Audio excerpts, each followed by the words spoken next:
Have you ever wondered if what you've been taught about death is really true? What if everything religions tell you is just part of the story? Or worse, a convenient lie? In today's video, you'll hear the incredible story of Logan Barrett, a man who died for 4 minutes and came back with a shocking revelation. The church lies about what happens on the other side. What he saw and heard during his near-death experience will challenge everything you believe about life, the afterlife decree, and the true purpose of existence. So, subscribe to the channel, and activate the bell so you don't miss any of our shocking stories. And comment below which city you're watching this video from. We want to know how far this message is reaching. My name is Logan Barrett. I'm 39 years old and I live in Flagstaff, Arizona. I've always been a tough, skeptical guy who only believes what he can see, touch, and measure. I grew up in the desert, fixing engines and laughing at any talk about the soul or life after death. It was all fantasy for wimps to me, until one ordinary summer afternoon, my heart simply stopped. It was a scorching Saturday, and I was in the backyard changing the carburetor on my old Harley. Suddenly, I felt like an invisible sledgehammer had hit me in the chest. I tried to scream, but no sound came out. All I remember is falling to my knees in the red dust, my body shaking, and then nothing.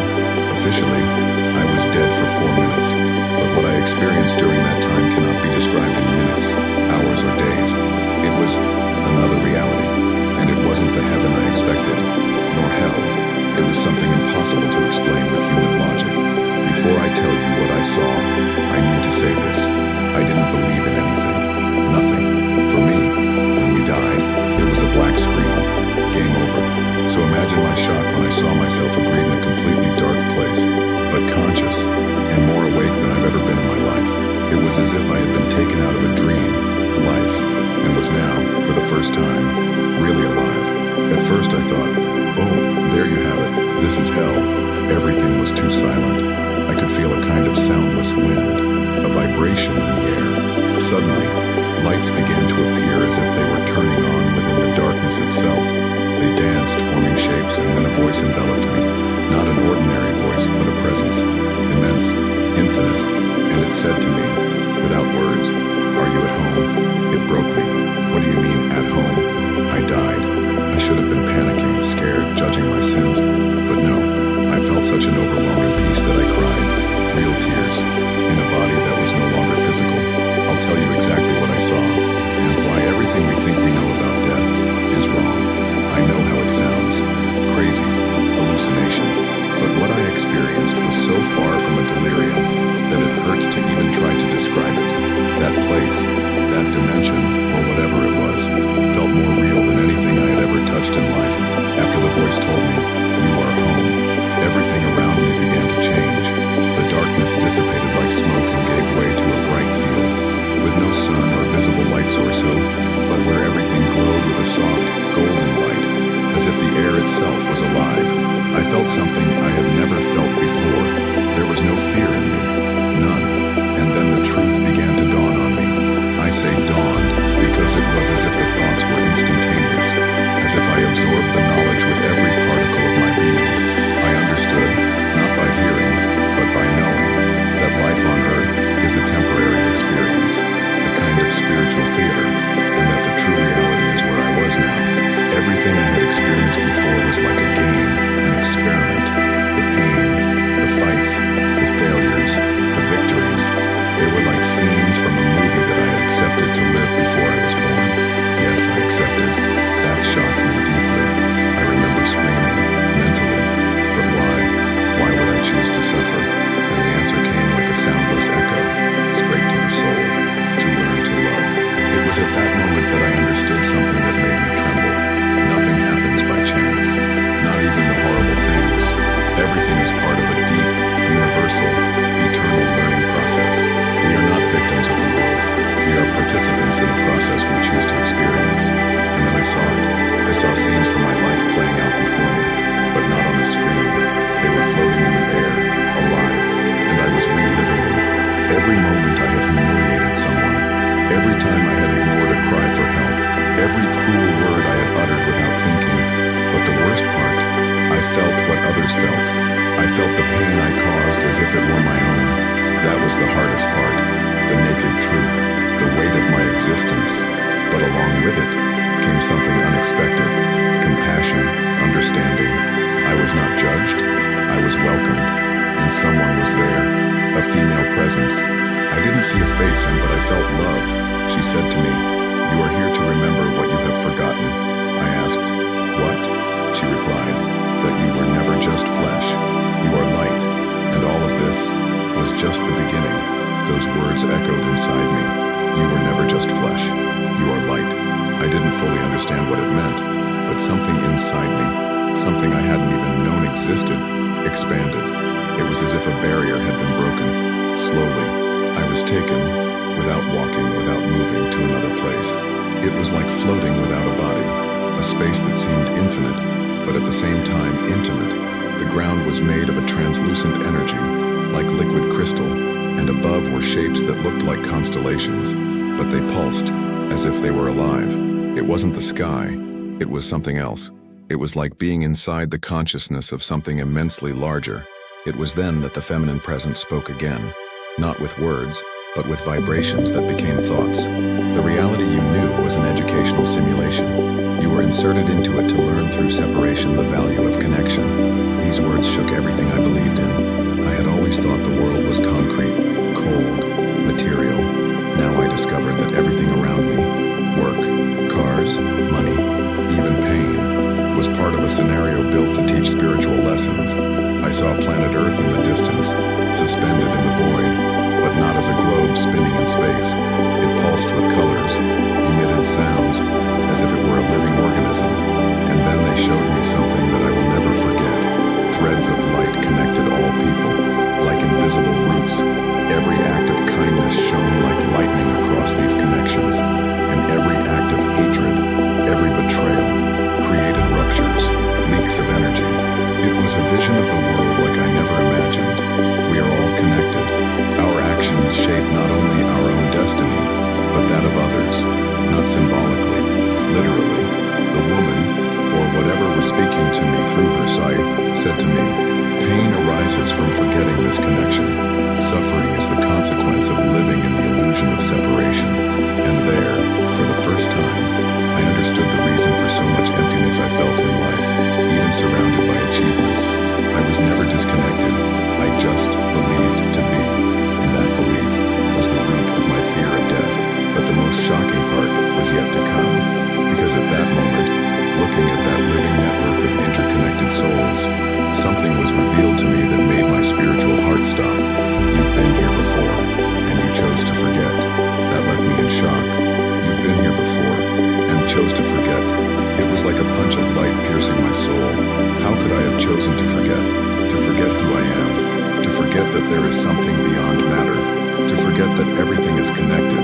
The female presence, or whatever it was, then showed something even more disturbing. A kind of salon, or preparation space before birth. There I saw myself, not in the body I had on earth, but as a living spark of energy, a pure consciousness. And I was not alone. There were other consciousnesses all around me, all vibrating in different tones, like symphonies made of light. I saw myself talking to other presences, choosing aspects of the life I would live, the family, the traumas, the losses, the achievements, even the people who would cross my path, not in rigid detail, but as possible learning points. And then, something that turned me inside out. I signed a contract of oblivion, not with a pen, of course. It was a gesture of acceptance, a voluntary surrender. I had agreed to be born and forget all this, so that I could live the experience of Earth as something new, authentic, intense. Because, as they explained to me, forgetting is what gives value to choices. Imagine a game where you already know everything that's going to happen. It's no fun, no risk, no excitement. The same goes for life. Forgetting is what makes loving, forgiving, fighting, and growing truly meaningful. But there, seeing all this, I felt a mixture of anger and guilt. I shouted, with my mind, why would I choose so much pain? Why the abandonment? Why my father's coldness? Why the depression? The answer was calm, sharp, and sweet at the same time. Because it was those experiences that shaped your strength. You wanted to know if you could find the light even in total darkness. And in that moment, something opened inside me. A memory, an ancient truth that had always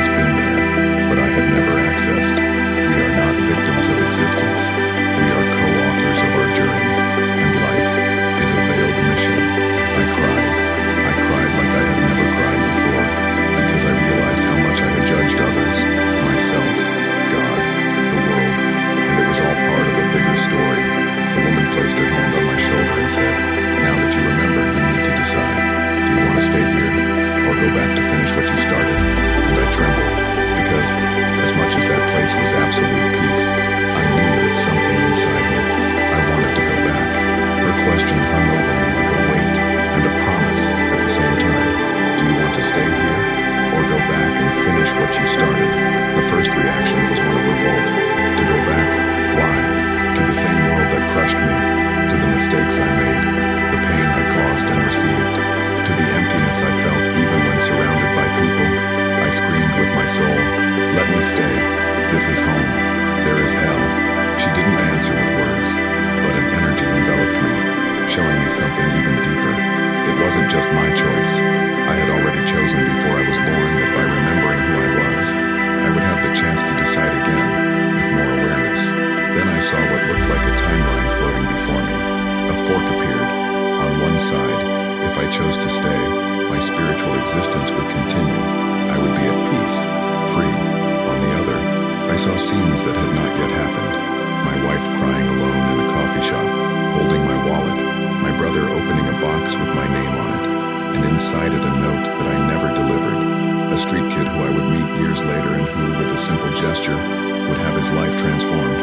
These images tore me apart. I understood. My story wasn't over yet, but it wasn't a punishment to go back. It was an opportunity. The presence told me something that passed through me like a ray of lucidity. You don't come back for what you want to receive. You come back for what you can still give. At that moment, I realized I had spent my life trying to escape from pain, from responsibility, from the truth. But there I wanted to do things differently. Not because I had to, but because I knew who I was now. I was light. I was part. I was eternal. And then, without warning, she came closer. She touched my forehead with her fingers, or something that looked like a loving gesture, and said, "When you wake up, you will forget some of it, but enough will remain." I was desperate. "No, don't let me forget, please." But it was too late. I felt my entire being pulled back, as if by a whirlwind of light. Peace dissolved at dizzying speed. Love still echoed within me, but the sounds had changed. The smell of a hospital, human voices, machines beeping, and an unbearable pain in my throat. I was back. Waking up wasn't like opening my eyes. It was like being ripped apart from the inside out. I came back screaming, not by choice, but because every cell in my body felt like it was on fire. The pain was insane. My chest burned, my head throbbed, and my throat felt like it had been ripped out and forced back in. A nurse let out a scream and fell back from the gurney. I could barely breathe, but I tried to speak. I tried to ask for the woman, but my mouth barely moved. All I could manage was a whisper. "She, where is she?" Nobody understood, but I knew. I knew that no one there would understand what I had experienced. And in that moment, a cold despair took hold of me. What if it had all been just a dream? A hallucination? What if I had made it all up so as not to go crazy in the end? But then came the answer, silent and immediate, like a whisper from within. Doubt is part of the experience, but the truth, you already know. I cried, alone, without anyone understanding, because it wasn't sadness. It was mourning for a home I had left behind. I mourned for having to stay here. In the following days, the doctors explained to me what happened. Sudden cardiac arrest, caused by extreme arrhythmia. My heart stopped for 4 minutes. 4 minutes of clinical death. They said I was lucky, that few people come back without after effects. I just thought, you have no idea. But the strangest and scariest thing came next. Things started to change.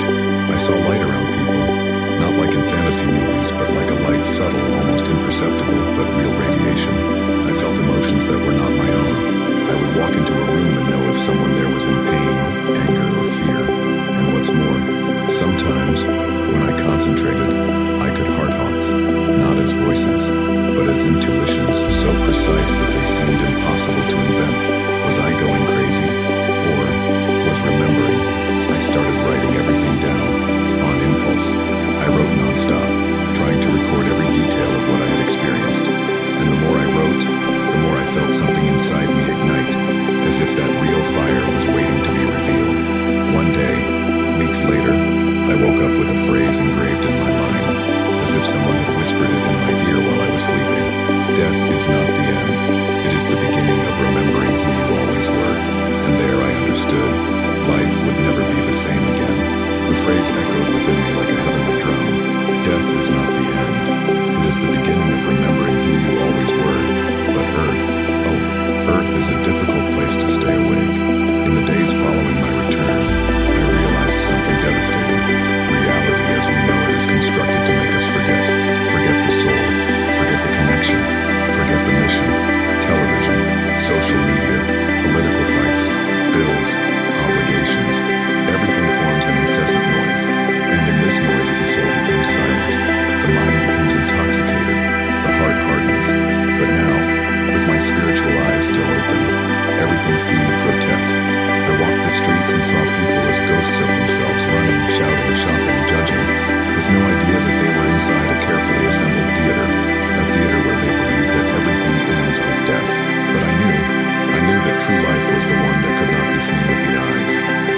something happened that left a deep impression on me. I was at home, alone, still recovering, looking at the bathroom mirror.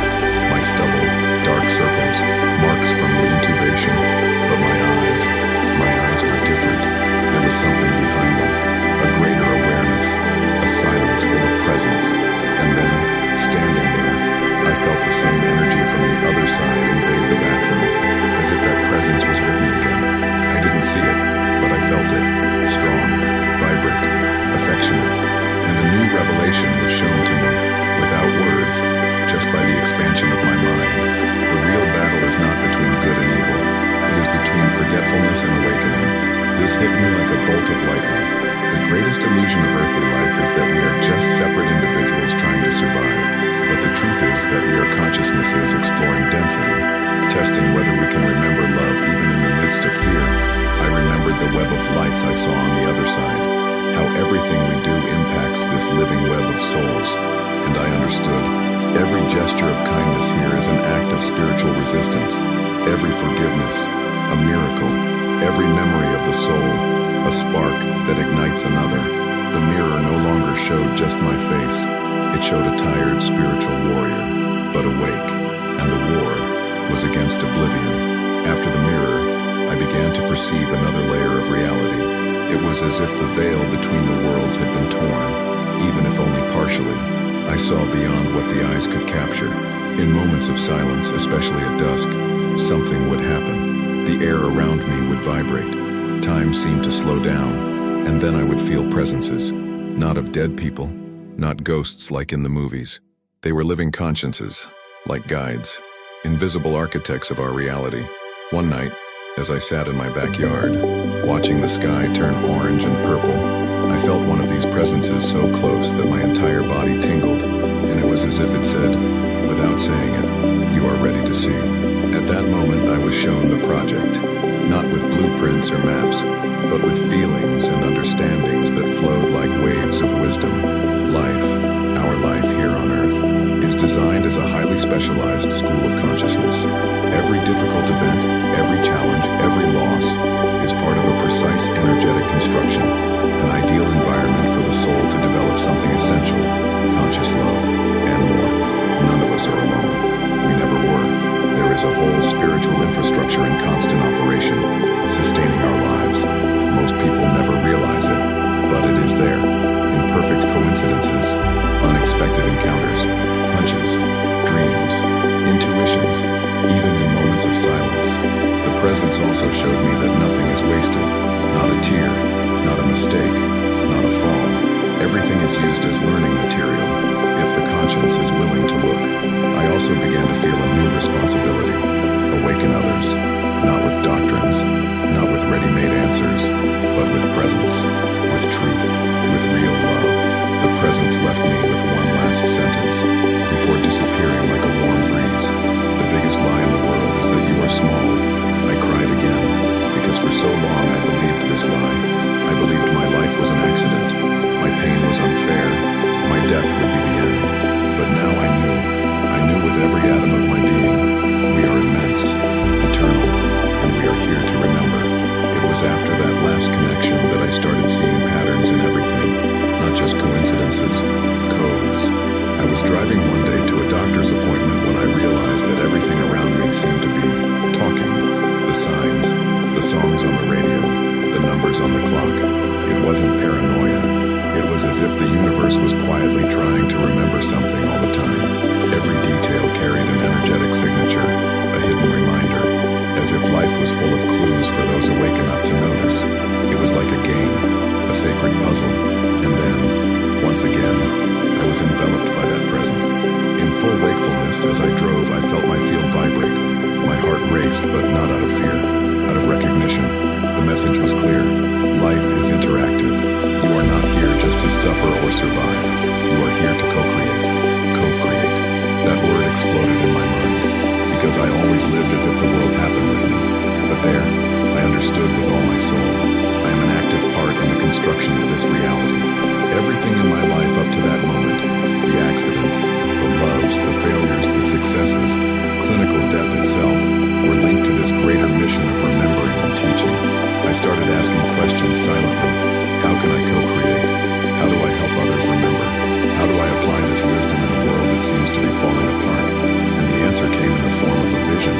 I saw people scattered across the earth like little living torches, each one carrying a piece of the memory of the whole. Some were almost extinguished, others were shining brightly, but all of them interconnected. I also saw that each time one of these torches was awakened, its light lit the others around it. Awakening is contagious.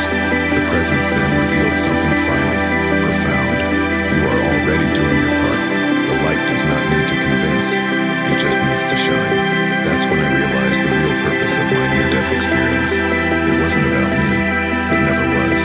It was about remember, so I could help others remember too. Because in the end, death is just the alarm that wakes us from the dream. Since I got back, this is the question I hear most. What did you see when you died? And the answer is always full of emotion, but simple. I have seen the truth. And the truth is that death does not exist. The body dies. The brain stops. But you continue. More awake, more aware, more whole than you have ever been on this plane. Death is a crossing, not an end. It is the moment when all the noise falls silent, and only what is real remains. Love, connection, truth, consciousness. But there's something even more important that I learned, and that's what you need to hear right now. You don't have to die to wake up. You don't have to wait for an NDE, an accident, or a profound loss to start living for real. The memory of who we are is here, pulsing inside you, even if it's muffled by fear, pain, or routine. And if you are listening to this now, maybe it is because your time to awaken has come. Remember when the presence told me that life is a sacred theater, created to teach us to love even in the darkness? Well then, you are on stage now, and everything, absolutely everything that happens in your life is an invitation to remember who you are. You are light, you are eternal, you are part of something so vast, so beautiful, so infinitely loving, that not even 1,000 incarnations would be enough to explain it. And the most incredible thing, you chose to be here, now, in this body, in this reality, in this moment. So stop, breathe, feel. You are exactly where you need to be. And even when everything seems meaningless, now remember, death is not what you think. Life, yes, is the real mystery, but you have the key. She's always been in there. Welcome back. If you liked this beautiful spiritual testimony, leave a like, comment your impressions, subscribe to the channel, and don't forget to activate the notification bell to watch each new video and help us spread this message to a greater number of people. Until next time.